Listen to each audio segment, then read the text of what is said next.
Hello, everyone. My name is Bill Coughlin, and welcome to First Person Civil War Podcast, which retells the stories of the soldiers and officers on the ground in the battles of the Civil War.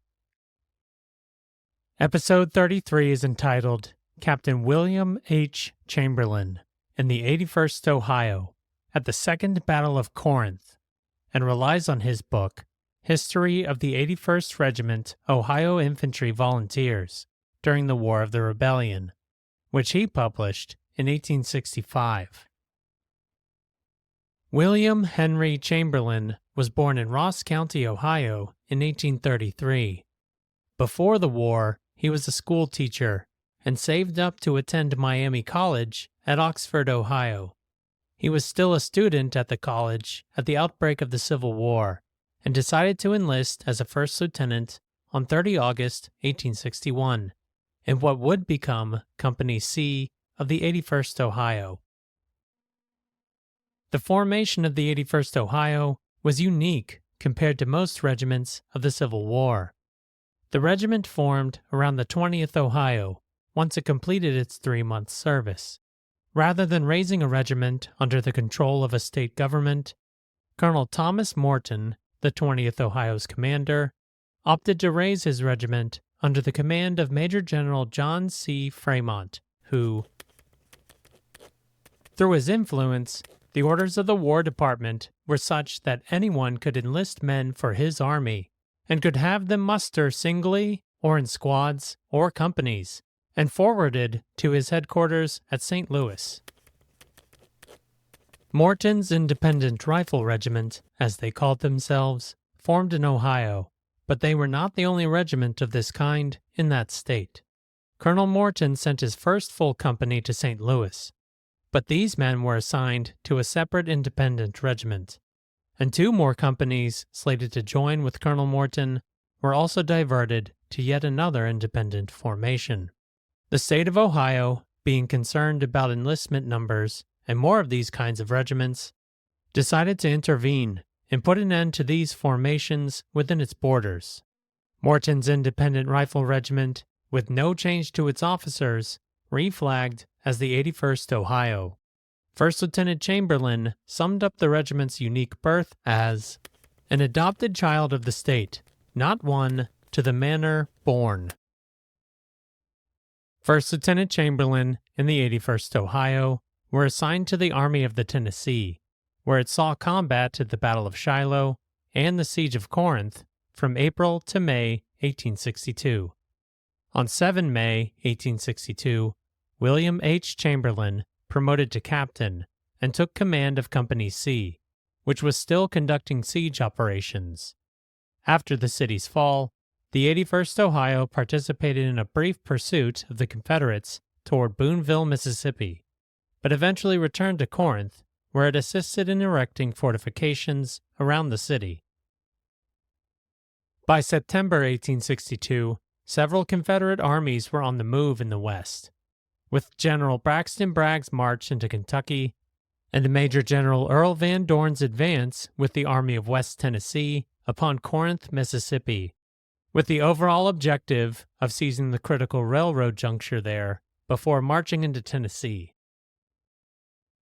The 81st Ohio at this time was stationed at Hamburg, Tennessee, and guarded the army supplies that arrived by boat, but they were soon recalled to Corinth and marched on Iuka, but the Ohioans did not fight in that battle. As Captain Chamberlin in the 81st Ohio returned to Corinth, they marched in Brigadier General Richard J. Oglesby's 2nd Brigade, of Brigadier General Thomas A. Davis's 2nd Division, of Major General Grant's Army of the Tennessee. Major General Grant was not present at Corinth, and the 2nd and 6th Divisions of this army fell under the tactical command of Major General William S. Rosecrans, commander of the Army of the Mississippi.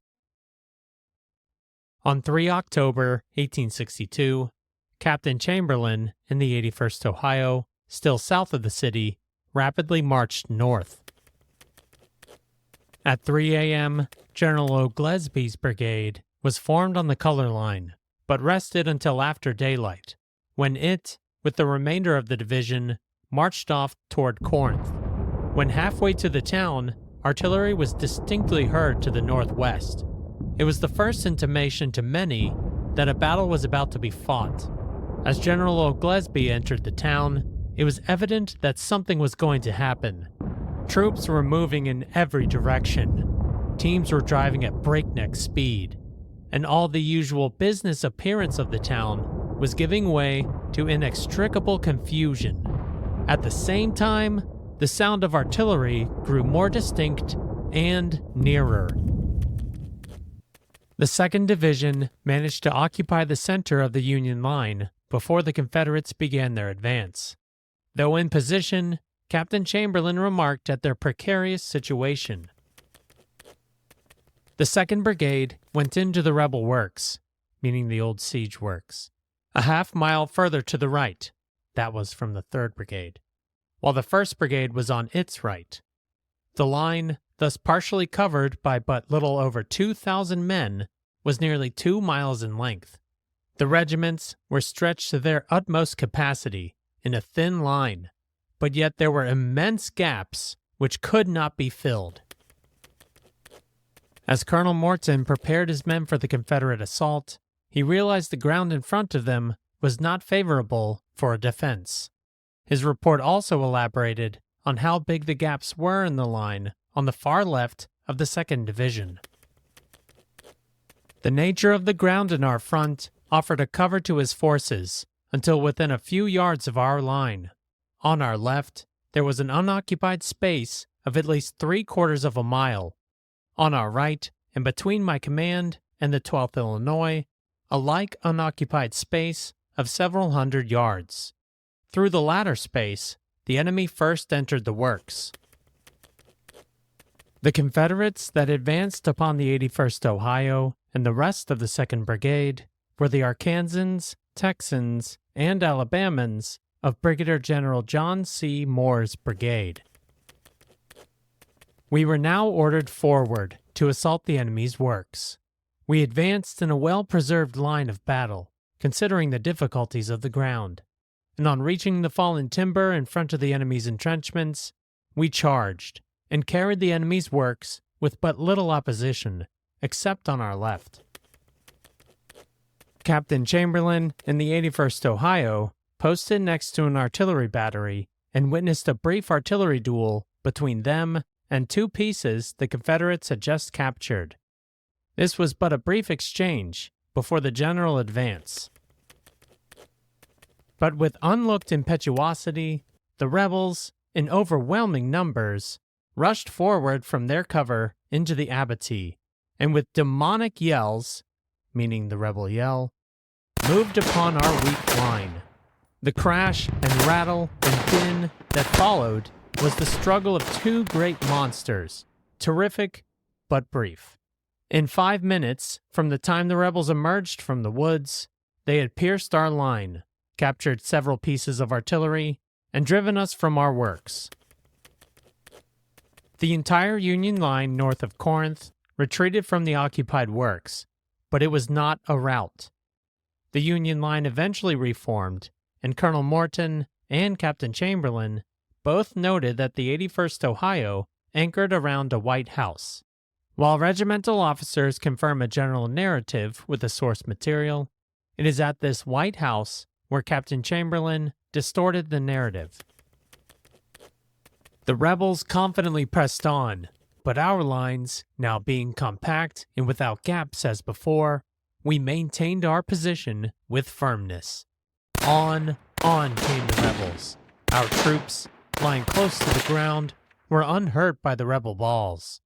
It was here, while close behind the 81st Ohio, that the gallant General P.A. Hackelman, that is, the 1st Brigade commander, was mortally wounded. As he fell from his horse, he was caught by Private C.P. McClelland and Major Evans of the 81st Ohio, and such care given him as circumstances allowed.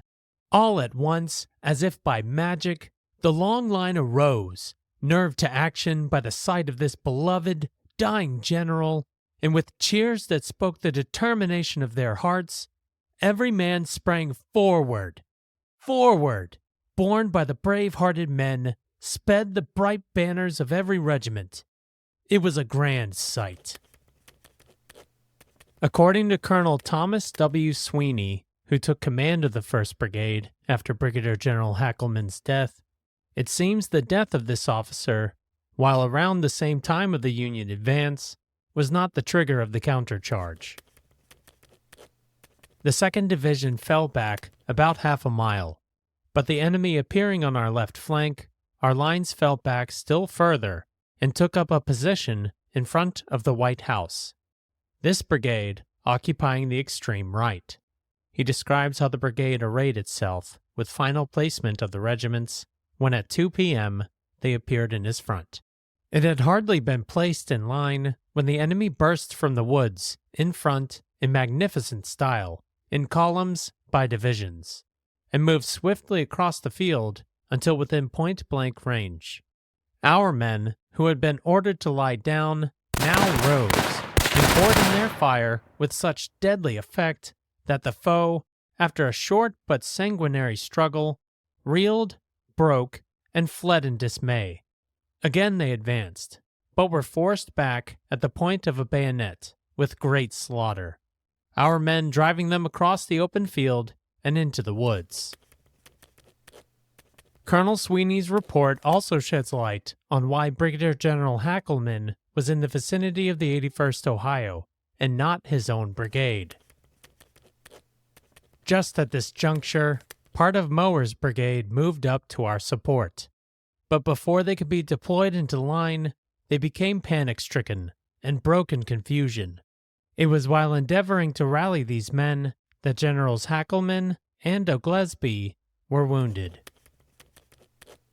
The 2nd Division held its position around the White House for the rest of the day. During the night of 3 October into the morning of 4 October, 1862, Major General Rosecrans redeployed his army and eventually shifted Brigadier General Davis's division further east, which formed a defensive line around Battery Powell, which consisted of siege guns. Though able to hold the line on 3 October, Brigadier General Davis's 2nd Division was severely depleted. With even his reserves now committed, Major General Rosecrans needed every available regiment to remain in line, and so Captain Chamberlin and the 81st Ohio awaited the Confederates on 4 October. That was an anxious night. We had already lost heavily in the day's battle. The fortifications of the place were merely nominal. Not a foot of entrenchments for infantry was there. All the work in that direction had been expended in erecting works for the artillery, and even this was not complete. Major General Van Dorn renewed his attack against the Union Army, and that morning it was a brigade of Missourians and Arkansans that advanced against the Ohioans. Brigadier General Martin E. Greene, acting commander of the 1st Division, sent this brigade forward alongside the rest of the division. Our lines moved across the railroad, advancing slowly and steadily. When within 200 yards, the command was ordered to charge at the double quick. The whole line now moved forward with great rapidity. Officers and men all seemed eager to be the foremost in reaching the fortifications. But it was a hard road to travel, climbing over logs, brush, and fallen timber. Captain Chamberlin and the 81st Ohio received this charge almost in the exact same way as the first charge the day before. But this time, more artillery was available, and interior lines also allowed neighboring units to assist them. About 9 or 10 o'clock, the storm broke in fury, full upon Davis's devoted command. Stretched in a single line, with no reserves and no entrenchments, the wearied troops yielded before the impetuous onset of the rebels. Cheered by their apparently easy victory, Price's vagabonds rushed boldly on, hoping to make a lodgment in the town. But in this, they were disappointed.